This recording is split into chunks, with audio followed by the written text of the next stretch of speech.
15 বছরে পুরনো বাস বাতিলের গ্রিন ট্রাইব্যুনালের নির্দেশে অনেকটাই কমেছে সরকারি বাসের সংখ্যা। আর তার জেরে আলিপুরদুয়ার ডেপোতে যাত্রী হয়রানির ছবি। দ্রুত সমাধানের আশ্বাস দিয়েছে পরিবহন দফতর। 15 বছরে পুরনো বাস চালানো যাবে না, গ্রিন ট্রাইব্যুনালের এই নির্দেশের ফলে গত বছরে শুধুমাত্র উত্তরবঙ্গ রাষ্ট্রীয় পরিবহন সংস্থার 235টি বাস বাতিল হয়েছে।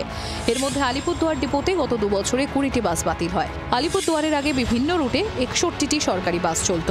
গত 2 বছরে বাস কমতে কমতে এখন সংখ্যাটা 41-এ দাঁড়িয়েছে। ফলে চরম হয়রানির শিকার হচ্ছেন যাত্রীরা। এটা সরকারি ডিপো, এটা তো জানা ছিল এখানে বাস থাকে, ওখানে আসলাম, চৌপতি পার হয়ে চলে গেছিলাম, আবার আসলাম স্ট্যান্ডে, বাস নেই। গাড়ি তো নেই, গাড়ি তো ছিল আগে, এখন নেই কেন বুঝতে পারলাম।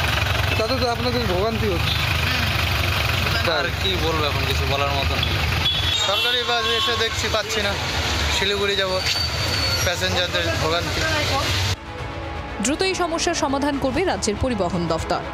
মুখ্যমন্ত্রী কিছুদিন আগে রিভিউ মিটিং করে বলেছেন আমাদের বাস আমরা কলকাতা বা WBTCর কিছু বাস আমরা সিএনজি বাস আমরা বাড়াচ্ছি এবং নর্থ বেঙ্গলে আমরা 265টা বাস আমরা কিনছি, তার মধ্যে নর্থ বেঙ্গলও অনেকটাই বাস সেখানে পাবে।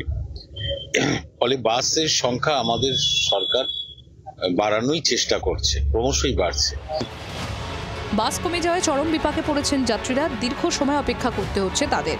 অনেক সময় গাড়ি না পেয়ে বেশি ভাড়া দিয়ে প্রাইভেট গাড়িতে যেতে হচ্ছে যাত্রীদের। এই পরিস্থিতিতে কবে পর্যাপ্ত বাস রাস্তায় নামবে সেই আশায় রয়েছেন আলিপুরদুয়ারের সাধারণ মানুষ।